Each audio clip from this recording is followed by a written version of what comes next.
आखिर क्यों 2200 किलोमीटर प्रति घंटे की स्पीड से उड़ने वाली कॉनकॉर्ड फ्लाइट को बंद कर दिया गया, जो पलक झपकते ही लोगों को हजारों किलोमीटर दूर ले जाती थी। आखिर ऐसा क्या हुआ था इस फ्लाइट के साथ, चलिए जानते हैं।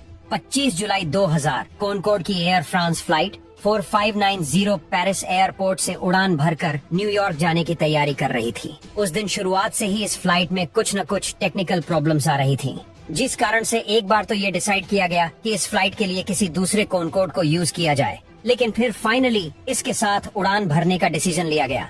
ये एक चार्टर्ड फ्लाइट थी जिसे एक जर्मन टूरिस्ट कंपनी पीटर डेलमैन क्रायोसिस ने हायर किया था।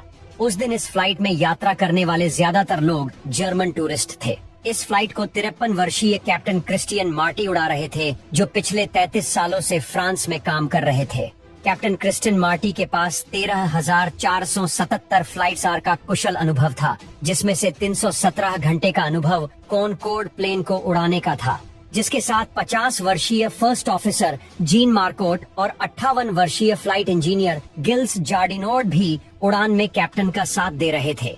ये एक बहुत ही कुशल फ्लाइट क्रू थे, जिन्हें स्पेशल कॉनकॉर्ड प्लेन को उड़ाने के लिए ट्रेन किया गया था। दोपहर लगभग 4 बजे कैप्टन क्रू ने प्री फ्लाइट स्टार्ट किए। ग्राउंड इंजीनियर की कंफर्मेशन के बाद कप्तान ने फ्लाइट में फ्यूल भरने का निर्देश दिया। उस दिन फ्लाइट में लगभग 95 टन फ्यूल भरा गया था, जो कॉनकॉर्ड की मैक्सिमम वेट कैपेसिटी के काफी करीब था। दोपहर के लगभग 4:35 पर कॉनकॉर्ड फ्लाइट ने रनवे की तरफ बढ़ना शुरू किया। जब कॉनकॉर्ड फ्लाइट रनवे 26 की तरफ बढ़ रही थी, ठीक उसी वक्त कॉन्टिनेंटल फ्लाइट DC-10 उसी रनवे से टेक ऑफ करने जा रही थी। टेक ऑफ के दौरान DC-10 फ्लाइट के राइट इंजन मेटल का एक छोटा सा टुकड़ा टूटकर रनवे पर गिर जाता है। बिना किसी की जानकारी के ये मेटल का टुकड़ा अब उसी रनवे के बीचों बीच पड़ा था, जिस पर से कॉनकॉर्ड फ्लाइट को टेक ऑफ करना था। धीरे धीरे टैक्सीवे से गुजरकर कॉनकॉर्ड फ्लाइट अब रनवे पर पहुंच चुकी थी और कैप्टन ने टेक ऑफ के लिए फ्लाइट क्रू को फाइनल ब्रीफिंग देने का प्रोसेस शुरू किया। आमतौर पर इस टाइप के टेक ऑफ ब्रीफिंग में उन सभी इमरजेंसी सिचुएशंस को डिसाइड किया जाता है जिसमें रनवे पर दौड़ते हुए प्लेन का टेक ऑफ कैंसिल किया जा सके।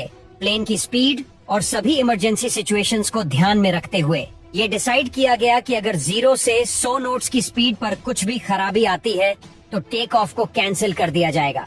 100 से 150 नॉट्स की स्पीड पर टेक ऑफ को तभी कैंसिल किया जाएगा अगर प्लेन के इंजन्स में आग लग जाए या प्लेन का कोई टायर फट जाए। अगर रनवे स्पीड पर 150 नॉट्स से ज्यादा हो गई तो किसी भी हालत में टेक ऑफ को कैंसिल नहीं किया जाएगा, क्योंकि उस स्पीड पर प्लेन को रोकना नामुमकिन होगा और प्लेन पक्का क्रैश हो जाएगा। इसलिए इतनी स्पीड हो जाने के बाद यही सही होता है कि आप टेक ऑफ जारी रखें और हवा में जाने के बाद